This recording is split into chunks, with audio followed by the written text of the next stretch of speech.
जय हिंद, वंदे मातरम साथियों। मेरा नाम है अंकित शर्मा। आज मैं बात करने वाला हूँ यूपी पुलिस कांस्टेबल के जो डीवीपीएसटी चल रहे हैं उसमें जिन अभ्यर्थियों का अभी डीवीपीएसटी होना बाकी है, तो ये वीडियो उन सभी अभ्यर्थियों के लिए बहुत ही इम्पोर्टेंट रहेगी। जैसे कि पहले जब डीवीपीएसटी नहीं शुरू हुए थे तो उसमें कन्फ्यूजन ये था कि आपके डॉक्यूमेंट्स क्या क्या लगेंगे, हाइट कैसे नपेगी, चेस्ट कैसे नपेगी। फिर आप को पता चला कि जैसे 26 तारीख से डीवीपीएसटी शुरू हुए तो उसमें जो है कन्फ्यूजन और ज़्यादा बढ़ गया, डॉक्यूमेंट्स को लेकर के, हाइट को लेकर के, चेस्ट को लेकर के। तो ये जो आपके डॉक्यूमेंट्स को लेकर के हाइट कैसे नापी जा रही है, चेस्ट कैसे नापी जा रही है, क्या हो रहा है, क्या डॉक्यूमेंट ना होने पर क्या सीधे ही बाहर कर दिया जा रहा है, और जो बताया जा रहा है कि आपका जो जो ईडब्ल्यूएस सर्टिफिकेट अगर वो नहीं होने पर क्या उनको जनरल में काउंट किया जा रहा है, तो सारी जानकारी इसमें एक मैं point wise, point two point आपको क्लियर आपको कर दूंगा, जिससे इस वीडियो को देखने के बाद जो भी आपके मन में डाउट्स रहेंगे वो सारे आपके डाउट क्लियर हो जाएंगे। इसको देखने के बाद आपका एक भी मन में डाउट कोई भी नहीं रहने वाला है। ठीक है, तो बस आप इस वीडियो को शुरू से एंड तक देखिएगा, पूरा डिटेल से मैं समझाऊंगा। मेरा जो है डीवीपीएसटी कहाँ हुआ, कितने लोग प्रेजेंट हुए, कितने हाइट में बाहर हुए, कितने चेस्ट में बाहर, क्या डॉक्यूमेंट ना होने पर क्या उनको बाहर कर दिया गया, क्या हुआ, मतलब पूरी जानकारी इसमें आपको मिलने वाली है। ठीक है, हो सकता है ये वीडियो थोड़ा जो है बड़ी हो जाए, पर आप इस वीडियो को शुरू से एंड तक जरूर देखिए। ठीक है, तो आपका ज़्यादा वक्त न लेते हुए वीडियो को शुरू करते हैं। तो फ्रेंड्स, मेरा जो है 4 जनवरी को डीवीपीएसटी था। मेरा जो है हाथरस में मेरा डीवीपीएसटी हुआ था। तो मैं आपको बात करूं डीवीपीएसटी को लेकर के, तो जो हाथरस में मेरा था वहां पर जो टोटल कैंडिडेट्स जो बुलाए गए थे, तो टोटल कैंडिडेट्स जो है आपको 75 कैंडिडेट्स वहां पर बुलाए गए थे। ठीक है ना, टोटल जो थे, जिसमें कि मैं बात करूं आपके कैंडिडेट्स की, जो एब्सेंट जो वहां पर हुए थे, जो एब्सेंट थे वो लगभग 8 स्टूडेंट जो थे वो एब्सेंट हुए थे। ठीक है, बाद बाकी सब प्रेजेंट थे। तो ये वहां पर रेशियो रहा था, मतलब 8 बच्चे एब्सेंट थे हमारे उसमें, और बाद बाकी सब जो है प्रेजेंट थे। मतलब हम ये कह सकते हैं कि लगभग 66 सड़सठ लोग के समथिंग वहां पर जो है प्रेजेंट थे। अब देखिए, सबसे पहले प्रोसेस की बात करते हैं कि कैसे कैसे क्या क्या हुआ था। जैसे ही हमारी जो है 9 बजे से वहां से जो है हमारी एंट्री शुरू हो जाती है, 9 बजे से पहले ही कर दी गई थी। तो हमारी एंट्री शुरू हो गई थी, हम अंदर जाना जो है बच्चे शुरू हो चुके थे। तो वहां पर क्या है, उनके पास एक लिस्ट होती है, लिस्ट के हिसाब से वो जो है वहां पर आपको रोल नंबर, वहां पर उनके हिसाब से ही वो आपको बिठा देते हैं कि ये अभ्यर्थी जिसका रोल नंबर ये है वो यहाँ बैठे, 1 2 3 4 ऐसे करके वहां पर वो जो है सीट डली होती है वहां पर वो बिठा देते हैं। ठीक है, उसके बाद जैसे ही जो है बच्चे वहां पर सारे बैठ जाते हैं। देखिए, वहां पर 9 बजे का आपके पास रिपोर्टिंग टाइम रहता है, लेकिन अगर आप मान लीजिए जैसे थोड़ा बहुत लेट हो जाता है तो ऐसा नहीं है कि आपको एंट्री नहीं मिलेगी, आपको अंदर जाने नहीं दिया जाएगा, ऐसा कुछ नहीं है। अगर आप लेट भी हो जाते हैं तो कोई परेशानी की बात नहीं है, ऐसा नहीं है अगर आप लेट हो गए तो आपको वहां से बाहर कर दिया जाएगा। पहली बात ये है, क्योंकि होता क्या है, काफी बच्चे ऐसे भी होते हैं जो टाइम से नहीं पहुंचता, क्योंकि ठंड का मौसम है, गाड़ियाँ कोहरा पड़ता है तो गाड़ियाँ सही से नहीं चल पाती हैं, जिससे कि लेट भी हो जाते हैं। तो अगर आप लेट भी हो रहे हैं तो कोई परेशानी ऐसी बात नहीं है, वहां पर आपकी एंट्री होगी और आपका जो है डीवीपीएसटी भी होगा। ठीक है, अब हम आगे बात करते हैं। तो सबसे पहले उन्होंने क्या किया, हमको जो है जो उनके पास लिस्ट थी उसके हिसाब से सीरियल वाइज हमको बिठा दिया। ना तो वो रोल नंबर वाइज थी, ना वो नाम के वाइज थी, वो किस तरीके से थी ये हमको नहीं पता है, पर लेकिन उन्होंने, उनके पास एक लिस्ट थी जिसमें जो है सीरियल नंबर वाइज बिठा रहे थे, वो सबको नाम बोल रहे थे और हमारा उसमें रोल नंबर बोल रहे थे कि हमारे जैसे नाम बोलते थे, तो फिर वो रोल नंबर बोलवाते कि अपने लास्ट के 3 अंक के अपना जो है रोल नंबर बोलो, तो वो मैच कर लेते वही है, तो वो हमको बिठा दिया जाता। मेरा जो सीरियल नंबर था वो शुरू में ही था, मेरा छठवां जो है नंबर था। ठीक है, तो फिर इस तरीके से हमको बिठा दिएगा। बिठाने के बाद हमको एक जो हमारा जो आपका एडमिट कार्ड होता है उसमें बोला गया था कि वहाँ पर आपको एक फ़ोटो जो है, फोटो वाला जो सेक्शन है वहाँ पर फ़ोटो चिपकाना होता है, और जो डिक्लेरेशन होता है उसमें से बोला गया था वो डिक्लेरेशन आपको भर लेना है। ठीक है ना, और उसमें जैसे जिस डेट को आपका जो आपका डीवीपीएसटी, वहाँ पर नीचे डेट डालनी है, और जहाँ आपका जो डीवीपीएसटी हो रहा है जिस जगह पर, वहां पर प्लेस भर देनी है, उधर साइड में आपको राइट हैंड साइड में सिग्नेचर करने होते हैं। ठीक है, और जितने भी आपके डॉक्यूमेंट्स हैं, जैसे आपका आधार कार्ड हो गया, 10th की मार्कशीट हो गई, 12th की मार्कशीट हो गई, ठीक है, डोमिसाइल सर्टिफिकेट हो गया, और आपका अगर आप ईडब्ल्यूएस से हैं तो ईडब्ल्यूएस सर्टिफिकेट, या फिर आप ओबीसी हैं तो आपका ओबीसी का सर्टिफिकेट, SC से हैं तो SC का सर्टिफिकेट, ST से हैं तो ST, मतलब जिस भी आप कैटेगरी से जो भी आपके पास फोटो स्टेट है, आप उनको सेल्फ अटेस्ट करके लिख के जाना है। मेरा आपसे यही है कि आप सेल्फ अटेस्ट वहीं पर जाकर करके, सेल्फ अटेस्ट में क्या है, वहां पर आपको सेल्फ अटेस्ट लिखना है और उसके नीचे जो है अपने साइन करने होते हैं, इस तरीके से वो करना होता है, बाद बाकी और उसमें कुछ भी नहीं करना है। सेल्फ अटेस्ट लिखना है और उसमें जो है आपको जो है वहां पर अपना नाम लिख देना, बस ये आपकी सारी चीजें करनी है। तो ये डॉक्यूमेंट्स में मैं आपको आपको बता दूं, देखिए अभी जो मेरा हुआ था वहां पर जो कैंडिडेट्स मिले थे वो आपको जो है जनरल वाले ही ज़्यादातर थे, और उसमें कुछ कैंडिडेट्स जो थे वो EWS वाले भी थे। तो इसमें क्या क्या डॉक्यूमेंट्स मांगे थे, इसमें आपका जो है एक तो एडमिट कार्ड हो गया, एप्लीकेशन फॉर्म हो गया, और उसमें आपका जो है आधार कार्ड हो गया।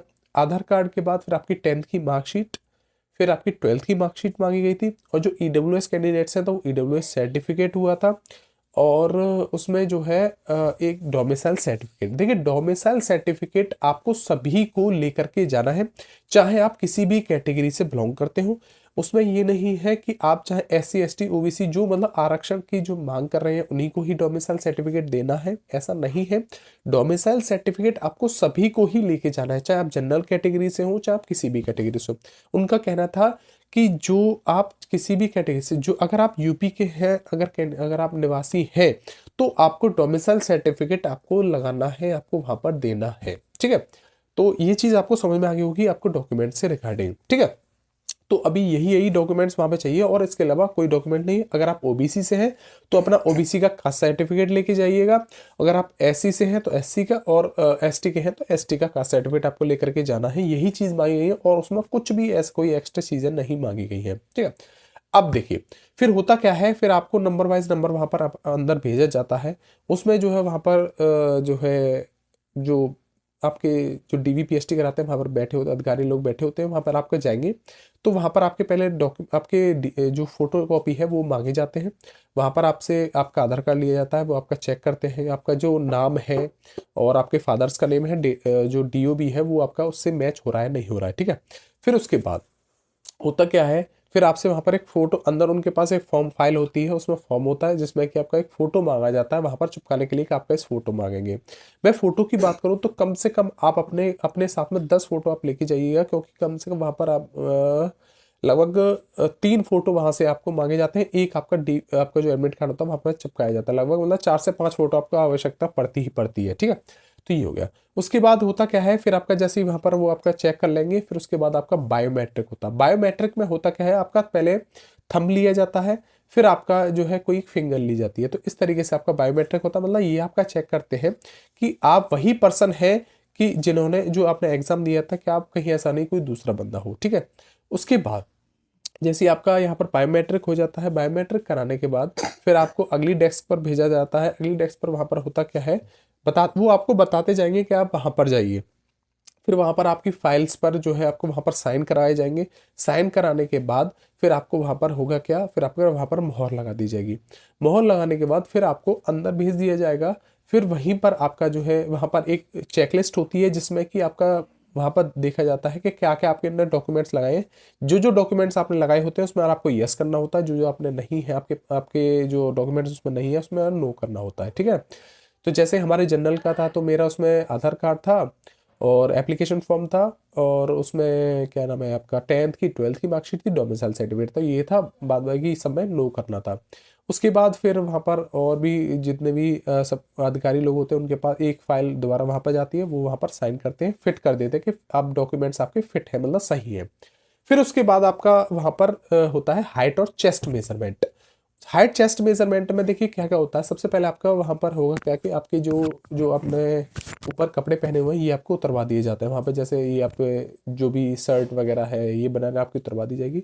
फिर आपकी हाइट की बात है, तो देखिए हाइट में मैं आपको बता दूं, जैसे आपकी वैसे यही देखा गया है कि जो आपकी नॉर्मल हाइट है उससे लगभग थोड़ा कम ही वहाँ पर आपकी हाइट वहाँ पर देखी जा रही है। मेरी भी हाइट जो है वैसे एक्चुअल में 177 थी, तो थोड़ा ही हाइट मेरी जो वहां पर जो हाइट मैंने देखी थी वो मेरी 176.5 मेरी वहां पर जो है नापी गई थी, ठीक है। तो यही मेरी हाइट थी, लेकिन एक्चुअल हाइट मेरी 177 है, मतलब 0.5 मेरी वहां पर हाइट कम निकली थी।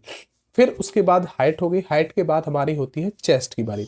चेस्ट में कहाँ से नापी जाती है, तो चेस्ट में आपकी ये जो आपके ये होते हैं, यहीं से आपकी चेस्ट नापी जाती है। इसमें आपका जो है पहले आपके यहाँ पर बिना, आपको बिल्कुल एकदम नॉर्मल तरीके से बोला जाएगा, आप नॉर्मल खड़े हो जाइए, आपको सांस नहीं लेनी है नॉर्मल तरीके से। फिर आप चेस्ट नपवाएंगे, चेस्ट नपवाने के बाद फिर आपसे बोलेंगे आप फुलाइए अपनी चेस्ट को।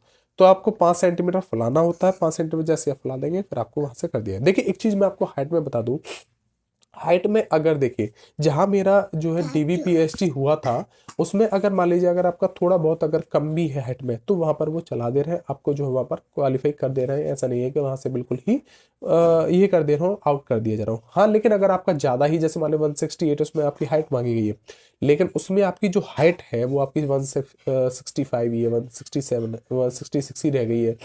हाँ ये होता है कि जैसे 167.6 आई है, या ये आपकी 167.8 आ गई है, तो इतना वो चला देते हैं वहां पर, वो कर देते हैं क्वालिफाई आपको। फिर उसके बाद आपका होगा क्या, फिर जैसे मान लिया अगर ज़्यादा ही कम है तभी आपको डिस्क्वालीफाई करेगा। अगर आप अपील करना चाहें तो आप अपील भी कर सकते हैं, एक दो बार नबाना चाहे, 3 बार नबाना चाहे।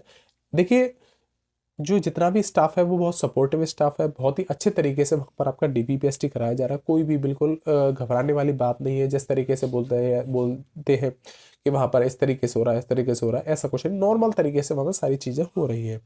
फिर जैसे अगर मान लीजिए किसी को चेस्ट में कोई प्रॉब्लम आ रही है, फलाम में कोई दिक्कत आ रही है, तो हमारे साथ में एक बंदा था, उसको चेस्ट में प्रॉब्लम आई थी, तो उससे बार बार 2-3 बार डिप्स लगवाई थी।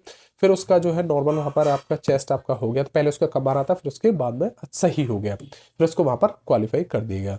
तो इस तरीके से पूरा डीवीपीएसटी हुआ। फिर जैसे आपका वहाँ से आपका हाइट चेस्ट हो जाएगा, फिर आपको दोबारा बैठने के लिए बोल दिया जाएगा। कुछ टाइम बाद फिर आपसे बुलाया जाएगा कि आप जो है फिट अनफिट के लिए, आपको अगर आप फिट होंगे तो आपसे वहाँ साइन करवाए जाएंगे। तो फिट के बाद आप जैसे फिट हो जाएंगे तो आपसे थोड़ी बाद फिर बुलाया जाएगा कि आप अपना वहाँ पर साइन कराइए। फिर वहाँ पर उस पर आप लिखाइए, जहाँ आपके साइन होते हैं जो जगह पर, वहीं पे लिखा होता है फिट और वेरीफाइड, मतलब आप फिट भी हैं और जो आपका जो डॉक्यूमेंट्स है वो आप वेरीफाई भी हो चुके हैं। तो वहाँ पर साइन करने के बाद आप वहाँ से हो जाते हैं। तो इस तरीके से पूरा प्रोसेस वहाँ पर रहता है, और फिट वेरीफाई करने के बाद सारा हो जाता है। अब हम बात करते हैं कि आपका इसमें जो है कितने बच्चे जो है हाइट और चेस्ट में बाहर हुए थे। तो देखिए हाइट की बात करूँ तो हाइट में लगभग 2 बच्चे तो वहाँ पर जो है क्या हुआ था, बाहर हुए थे, क्योंकि उनकी हाइट काफ़ी ही कम थी। एक की तो 165 थी, एक 166 था, जिस वजह से उनसे बोला भी गया था कि आप दोबारा अपील करना चाहते हैं, तो वो बोले कि नहीं सर, हमें अपील नहीं करनी। क्योंकि देखिए अपील वहां चलती है जहां मान ली थोड़ा बहुत अगर आपका डाउट रहता है, जैसे मान ली पॉइंट का कुछ रहता है, जब आपको नहीं किया जाता तभी अपील करना सही रहता है। लेकिन ज़्यादा ही कम हो तो उसमें अपील करने का कोई फायदा नहीं रहता। तो वहां से 2 बच्चे उसमें हाइट में रहे थे, और तकरीबन 5 बच्चों ने और अपील की थी, जिसमें कि वो हाइट में जो जिनको डाउट था। तो इस तरीके से हुआ था। चेस्ट में लगभग ज़्यादातर बच्चे सब क्वालिफाई हुए थे, एक बच्चे का डाउट था तो वो भी क्वालिफाई कर गया था, लेकिन हाइट में 4-5 बच्चे बचे हुए थे। तो इस तरीके से हुआ था, मतलब मैं ये कह सकता हूँ। फिर बाद में हम लोगों को हुआ क्या कि हम लोगों को तो वहाँ से जो क्वालिफाई हो चुके थे, तो लगभग 3-3:30 बजे के समथिंग सबका डीवीपीएसटी हो गया था। जो बच्चे जिन्होंने अप्लाई किया था कि हमें दोबारा हाइट नंबवानी है, तो उनको वहाँ पर रोक लिया गया था, बाद बाकी सभी बच्चों को वहाँ से भेज दिया गया था। तो मैं ये कह सकता हूँ लगभग देखिए 8 बच्चे तो एबसेंट हुए थे, 2 बच्चे डिस्क्वालीफाई वैसे भी हो चुके थे, और कम से कम 5-6 बच्चे भी और बचे हुए थे जिन्होंने दोबारा बोला गया था कि हमारी हाइट हाइट दोबारा नापी है। हाइट में ही उनको थोड़ा डाउट रहता। देखिए अगर थोड़ा बहुत रहा हुआ तो उनको क्वालिफाई कर देगा, अगर ज़्यादा ही दिक्कत रहेगी तो डिस्क्वालीफाई हो गया होगा। अगर हम मान भी लें अगर उनमें से 1-2 बच्चा भी और अगर डिस्क्वालीफाई हो गया होगा, तो मैं कहता हूँ 12 से 13 बच्चे जो हैं ओवरऑल जो है उसमें से बाहर हो गए थे। ठीक है ना, 12-13 बच्चे लगभग। तो हम ये कह सकते हैं कि 75 में से लगभग आप ये मान के चलिए 60 से 62 बच्चे जो है अप्रॉक्स जो है वहाँ से क्वालिफाइड डीवीपीएसटी में हो चुके हैं। तो इस तरीके से पूरा डीवीपीएसटी हो रहा था। अगर आपके डॉक्यूमेंट्स में जैसे मान लीजिए थोड़ी बहुत वहाँ पर हमारा डॉक्यूमेंट्स में भी बोला गया था कि जैसे मान लीजिए आपके नेम में या कोई भी अगर आपकी थोड़ी बहुत मिस्टेक भी है, तो उसमें आपको कुछ नहीं करना है। वहाँ पर एनेक्सर 4 करके एक फॉर्म था, उसको भरवाया जा रहा था और वहाँ पर उनसे बोला जा रहा था कि आपका एनेक्सर 4 दे दिया जाएगा, आप उसको भर दीजिए, अगर जो भी दिक्कत होगी वो वहाँ पर आपका सॉल्व करिए। ऐसा नहीं था कि कोई थोड़ी बहुत छोटी मोटी कमी होने की वजह से आपको बाहर कर दिया जाए। बहुत ही सपोर्टिव, हमारा जहाँ पर मेरा डॉक्यूमेंट वेरिफिकेशन हुआ था बहुत ही सपोर्टिव था, अच्छी तरीके से डॉक्यूमेंट वेरिफिकेशन कराया जा रहा था बहुत ही।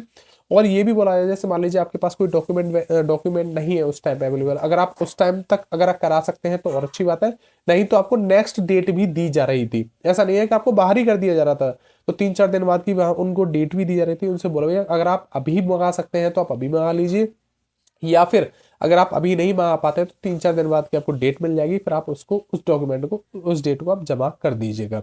तो मेरा कहने का मतलब है कि डीबीपीएसटी बहुत ही नॉर्मल तरीके से चल रहा है, कोई भी ऐसी परेशानी नहीं है कि आपको वहां पर देखने को मिले डॉक्यूमेंट से रिगार्डिंग या कुछ भी रिगार्डिंग हो, ऐसा नहीं, बहुत अच्छे तरीके से। देखिए जब ज़्यादा ही दिक्कत है तभी बच्चों को बाहर किया जा रहा है, नहीं जहाँ पर ये है कि अगर बच्चों को जहाँ पर मतलब थोड़ी बहुत कमी है तो वहां पर उनको उन चीज़ों को चला दिया जा रहा है, क्योंकि उस जगह से वो भी आ रहे हैं, वो भी समझते हैं इन चीज़ों के कि बच्चा इतनी मेहनत करके यहाँ पर पहुंचा है, अगर यहाँ से अगर वो बाहर होता है तो बहुत दिक्कत होती है, ठीक है ना। तो इस तरीके से पूरा डीबीपीएसटी चल रहा है, तो आपको परेशान नहीं होना, अच्छे तरीके से आपका डीबीपीएसटी करा रहा है, बहुत ही सपोर्टिव है। जहाँ पे भी जितने भी डीबीपीएसटी अभी तक चल रहे हैं सभी का यही वहाँ से सुनने को मिल रहा है कि डीबीपीएसटी बहुत अच्छी तरीके से मिल रहा है, सपोर्टिव जो है, जितने भी स्टाफ है सपोर्टिव है, अच्छे तरीके से चल रहा है, ठीक है। तो बस आपका जिनका भी डीबीपीएसटी है अच्छे तरीके से आप डीबीपीएसटी देने जाइए, कोई भी परेशान होने की बात नहीं है, अच्छे तरीके से जाइए अपना डीबीपीएसटी कराइए। कोई भी अगर आपको दिक्कत है तो आपके डाउट है मुझे कमेंट बॉक्स में कमेंट कीजिए। वैसे तो जितनी भी आपके डाउट्स होंगे वो इस वीडियो को देखने के बाद आपके सारे डाउट्स क्लियर हो गए होंगे, ठीक है।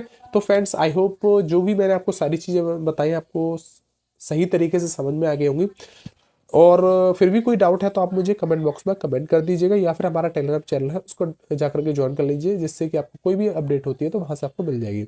बात करें हम रनिंग की कि रनिंग कब तक हो सकती है, तो देखिए रनिंग के लिए मैं बता दूं, वहाँ हमने जो पुलिस भाई थे हम उनसे हमने पूछा भी था कि सर जो आप रनिंग है कब तक हो सकती है, तो वो ये बोल रहे थे कि आपकी जो रनिंग है वो जनवरी के लास्ट तक, आपको 3rd वीक तक हो सकता है स्टार्ट हो जाए।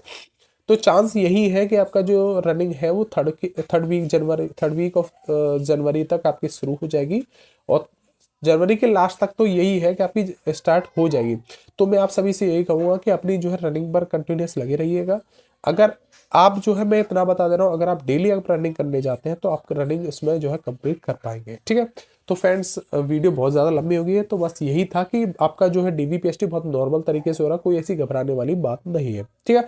तो मिलते हैं नेक्स्ट वीडियो में। अगर आपको वीडियो पसंद आई तो चैनल को सब्सक्राइब और वीडियो को लाइक कर दीजिएगा, ठीक है। तो okay, goodbye, thank you.